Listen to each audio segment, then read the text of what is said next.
Yeah, okay, that looks about right for the positioning. So...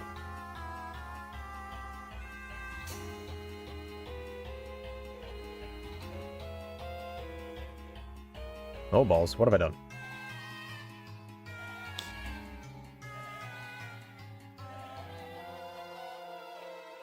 Legend of Zelda Spirit Tracks. My thoughts on it. The world... I'm trying to think, because the world isn't necessarily that big, but that's okay. I don't like massive worlds in games, because then they usually feel quite empty.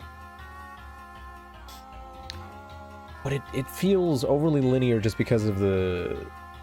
like, you're not gonna have a train drifting around the fucking countryside. It's gonna have to go along the tracks, which, you know, isn't necessarily a bad thing, but I think it... I don't know, it leads to traversing the world feeling kind of plain. Or train, rather. Just because, you know, you have two speeds you can go, or you're going backwards. Those are your options.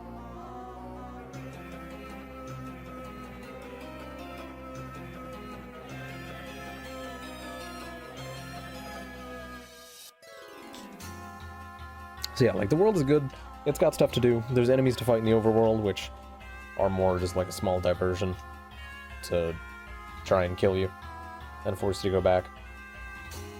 But there's like the bunnies to find. You can get Beetle out there. Yeah, like, I didn't really deal with much of it. And like, I imagine the teleporters do help a lot. And the few times I used them, they were quite handy. So I imagine getting more of them would have been nice. And like, having the player unlock more tracks by doing a little side quest in the game is my preferred way of Zelda side content existing. I fucking hate when it's like, oh, I did this 20-minute side quest. Here's a piece of heart. You got 1/4 of a reward. Have fun. So having, like, actual things be unlocked, like new areas to go to, new teleporters, actual stuff is so nice. And having the extra hearts actually just be like, you did this big thing. Have a full heart container. That's very satisfying. I really appreciate that. So, I didn't explore much of the world, because, I don't usually go for Zelda side content too much. Especially not on, like, first playthrough. But yeah, like, the world is good. It's split up into fairly distinct locations, but they're also kind of plain. Like, comparing it to a game with many more locations, Mario Odyssey has some fantastic levels. Because there's a food kingdom that's covered in lava. There's a Japanese samurai kingdom looking thing. There's a lake kingdom that's seltzer water or something. There's a forest that's also, like, you know, broken down machinery and overgrown stuff, and it looks really cool.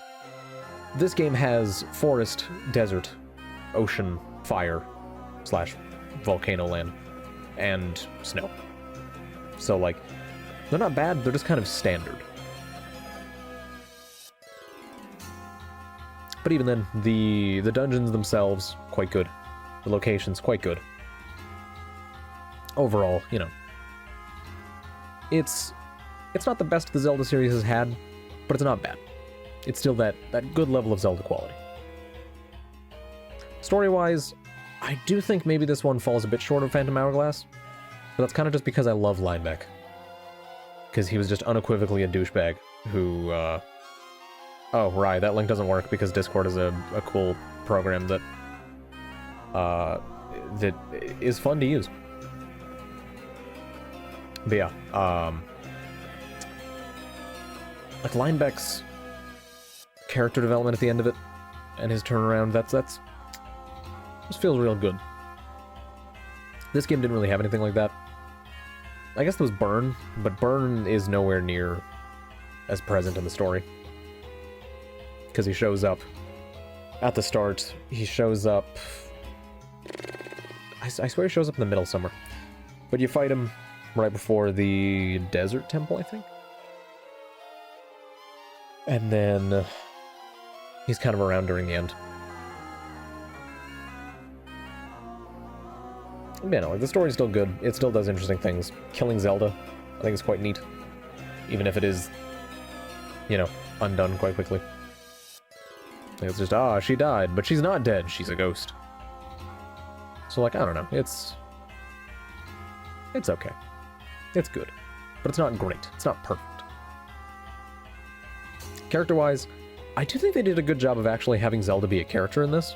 Because in so many other games, like Wind Waker, Zelda is just the damsel in distress.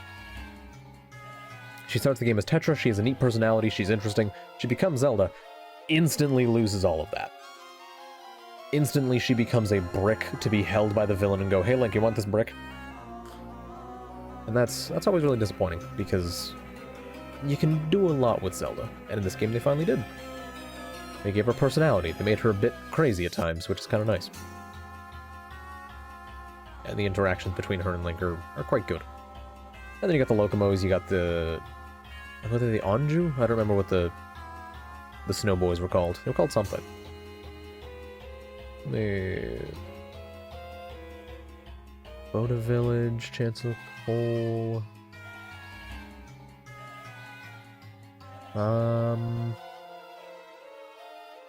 Anuki, there we go, that's their name. Yeah, the Anuki were good. I like them.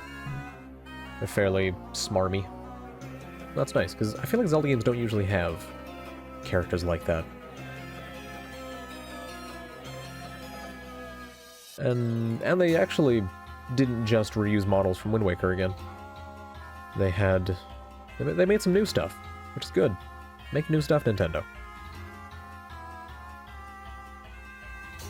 But yeah, no. So Zelda actually being a character and having gameplay reasons that she's there is quite nice, because it's something that they don't tend to do with Zelda a lot. That's quite good. Gameplay-wise, the dungeons are fine, the bosses in each of the dungeons are good, the items you get are fun, and some of them are just repurposed versions of the things from Phantom Hourglass, but they also still do a good job with it. You know, they have the boomerang as the boomerang. The grappling hook becomes a whip, which fit more in line with what it was doing in the previous game. And the whip just has a neat design. The whirlwind is quite cool, even if it is kind of just... It's sort of half the boomerang, but I like it, it's good. What are the other items? Let me go double check them, just so that I'm giving my complete thoughts.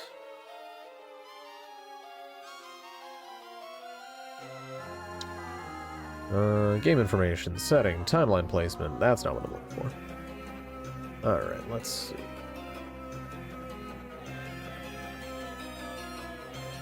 But yeah, like, the whirlwind was cool. I quite like that thing, even if it does kind of get underused in the latter half of the game. The boomerang is the Zelda boomerang. It's the same as it always is. But it can grab ice and fire. Does it actually grab ice in this game? It might only grab fire. I don't know if ice is in this.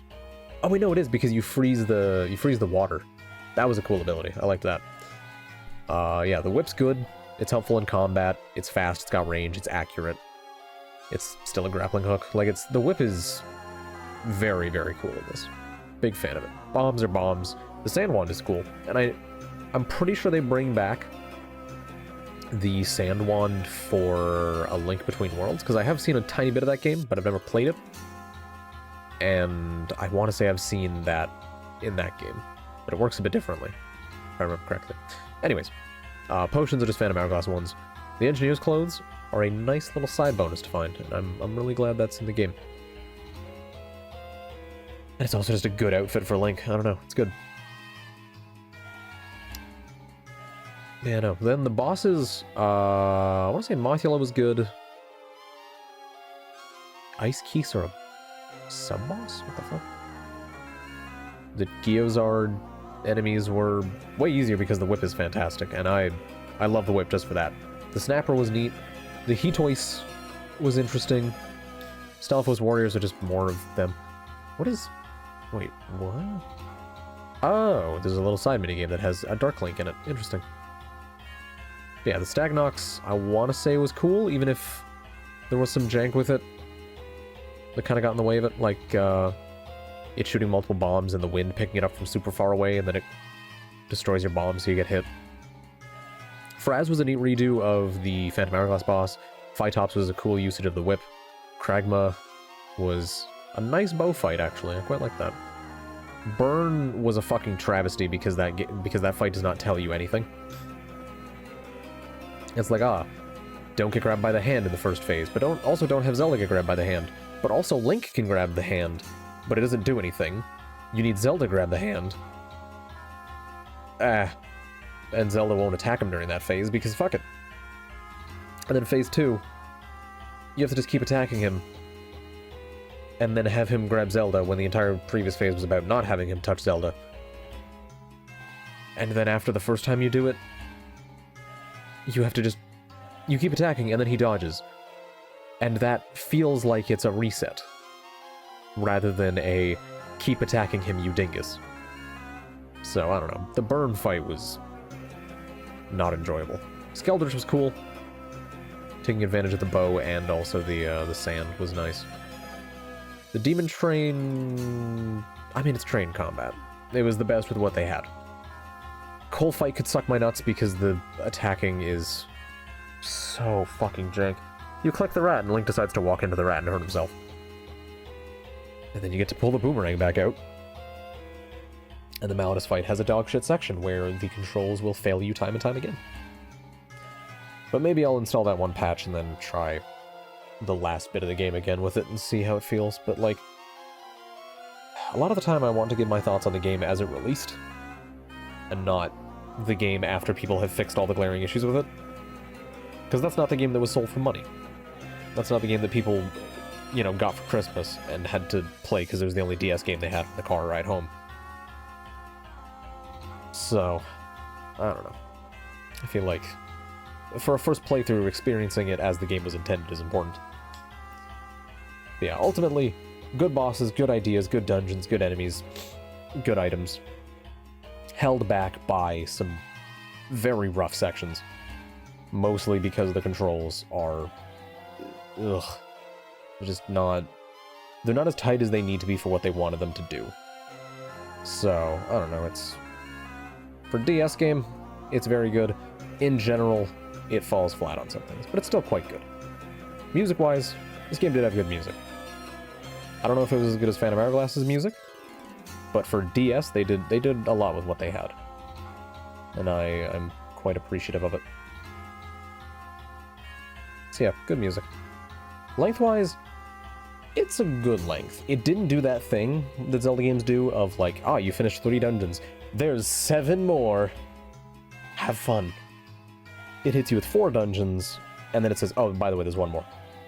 And then you've also got the tower section splitting it up. So it has a similar amount of dungeon content to most other Zelda games.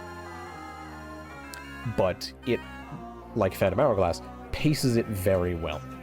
And I'm very glad for that, because a lot of, like, Ocarina of Time, you finish the 3 starting dungeons, and then it's like, oh yeah, by the way, there's 5 more dungeons. And, like, 2 of them are a fuck about to get to. And one of them is the Water Temple. And, you know, Wind Waker has the horribly padded Triforce Hunt section. Like, a shorter Zelda game tends to be very nice, in my opinion. So I think lengthwise, they did a really good job with the pacing. Jank-wise, this game is a fucking travesty. Just the number of times that, like, Zelda's controls would mess up, Link's controls would mess up, items would mess up. You know, enemies wouldn't work right. And even just some puzzle solutions where the game doesn't... The game expects you to do an interaction between items and environment that you have zero reason to think is possible. In the Fire Temple, the platforms that you can put on the lava vents, there's a puzzle that relies on the player knowing that they can pick them back up after placing them on the lava vent. But that puzzle is also the first time the player has to pick up that platform. There is no point before that where you need to pick up a platform off a lava vent. And I think there's no point before that where picking up a platform off a lava vent is possible. Because every other time... What the fuck? Oh, it's the duet. I'm not listening to 15 minutes of that. There we go. But yeah. Yeah, actually this game has good music. Man, no, like, usually Nintendo games do a fantastic job of starting the player off with a mechanic or a puzzle idea with no consequences. Or at the very least, the most basic part of it. So they could have a puzzle where you have to get a lava platform, place it on a first event, walk over it, then pick it back up to place it on a second and get across. That would teach the player that you can pick it up off the lava vent. There is no puzzle like that. At least from my memory. I could be wrong. But that lack of an introduction to that idea, and then expecting the player to know that that idea is possible, is fucking irritating to me. And every other Zelda game I've played has done a decent job of avoiding that, except for maybe A Link to the Past, and that's because that game is nostalgia bait. Fight me. But yeah, no, like, this game was quite powerful in its jank. DLC, we're on the fucking DS, baby.